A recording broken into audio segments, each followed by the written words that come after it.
I expect most of you watching this video will be familiar with the statement that in reality, everything is pure consciousness. And maybe when you hear this, it resonates with you as being true. But then perhaps you've also wondered why some things appear to be sentient and conscious and others appear to be unconscious and inert.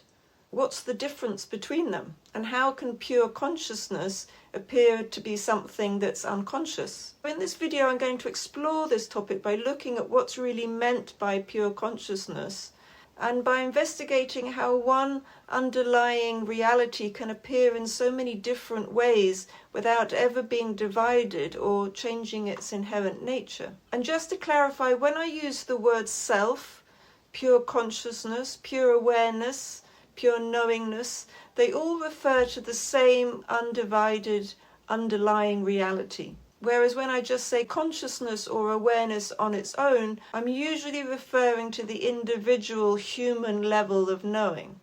So I'm Catherine, and on this channel I share the insights that I gained from living in an ashram in the Himalayas for 15 years.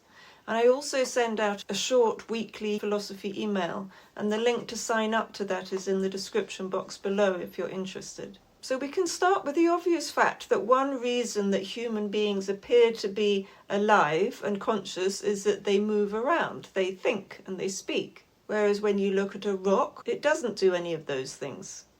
It's solid, unmoving, insentient. So experientially, it's certainly true that some things seem to be much more conscious than others. But let's look more carefully at what we're assuming consciousness to be, because sometimes without really noticing it, we can confuse consciousness with mental functioning.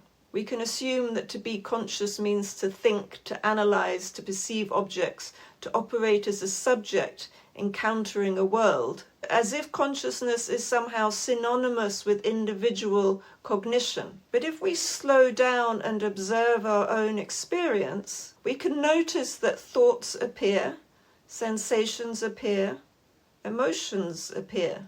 Even the sense of I as a subject am doing the thinking appears. But all of this is known, and the knowingness itself isn't a thought, is not an activity that the mind performs. It doesn't come and go in the way that thinking does. It's simply present, self-revealing, without effort. But it's easy to confuse the movement of the mind with the awareness in which that movement is seen. But one example that shows how awareness is distinct from mental functioning is artificial intelligence. AI can process information, generate language, and respond coherently. In other words, it can carry out many of the functions of a human mind. But at the same time, AI is really just like a more advanced language calculator. There's functioning, but there's no knowing of the functioning. We're the ones who are aware of the results, not the system itself. So if consciousness isn't identical with thinking, then the fact that a rock doesn't think doesn't automatically mean that it isn't conscious. And yet when we look into the eyes of the people around us, there's a recognition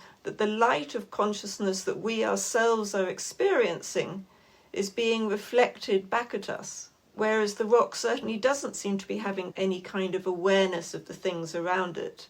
It doesn't seem to be experiencing anything. But the thing is that pure consciousness can express itself in many different ways, not only as sentience. The analogy of the dream is perfect to show how this is the case. So let's investigate how experience presents itself in a dream. Let's say you dream that you're walking up a great mountain and you come across a sage sitting in a cave. In the dream, there's the experience of the mountain as being solid and inert.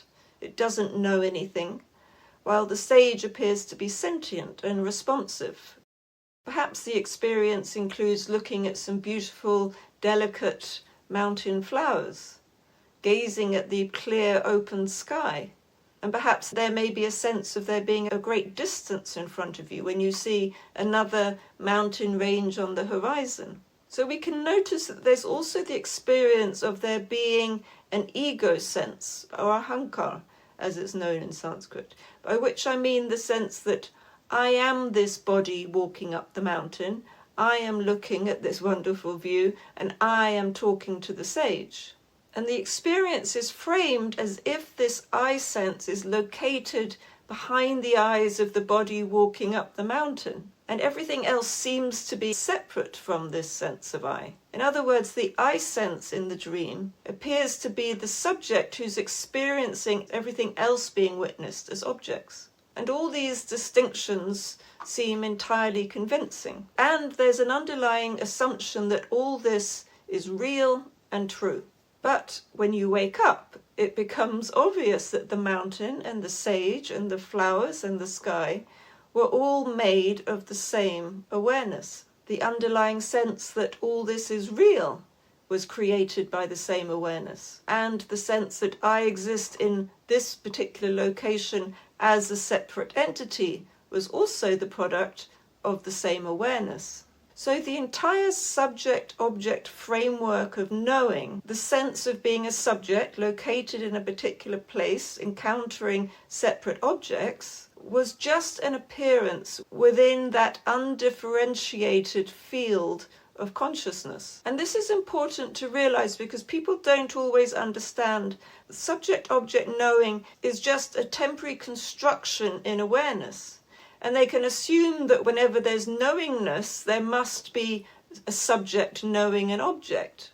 They then conclude that the self, pure consciousness, must be like one vast subject that knows the creation as its object. But the dream shows us something different. It shows that consciousness is the underlying reality in which the dream subject and dream objects and dream knowing appears. The consciousness isn't itself a subject within the dream. It's simply the substance in which everything is appearing and of which everything is made. But of course we only see that clearly when we actually wake up and step out of that dream level of experience. So going back for a moment to the point about sentience and insentience. Within the dream there appear to be differences in aliveness, should we say. But on waking, those differences dissolve. The inert mountain and the sentient person are recognized to be equal expressions of one consciousness. This reveals something subtle, that human consciousness has the capacity to appear as something that's unconscious. It can appear as a knowing mind and as inert matter without ever fragmenting itself. And pure consciousness has exactly the same capacity. This is why scriptures describe this waking state level of experience as being like a long dream, because it appears as though there are many separate conscious beings inhabiting a shared universe, yet from the standpoint of self-realization, of awakening, we're all appearing within one field of awareness. But just to clarify this for a moment, because it isn't that this universe is your personal dream or my personal projection. Rather, the entire waking universe, with all of its order and continuity, is appearing within one reality. We could say that we're all appearances within the same dream, but it's a dream without an individual dreamer. Pure consciousness is equally the dreamer and the dream. It is what is. So within this waking state level of experience, mountains remain solid, bodies are born and die, brains function and cease to function. Nothing in this non-dual understanding requires us to deny the appearance or disregard the laws that operate within it. But the spiritual inquiry that you're participating in by watching this video is part of the process of waking up. Just as when someone begins to stir from sleep, there's often a movement before full wakefulness. In the same way, meditation and self-inquiry are part of the transition from identifying with the dream to recognizing the awareness in which it all appears. So as we've seen, from within the dream, everything seems real and solid and separate. It's only upon waking up that the distinctions between subject and object, alive and inert, are seen to be part of the dream structure itself. And in the same way, the appearance level distinctions in this waking state, the differences between conscious and unconscious between human and rock belong to the level of this dream-like waking state manifestation.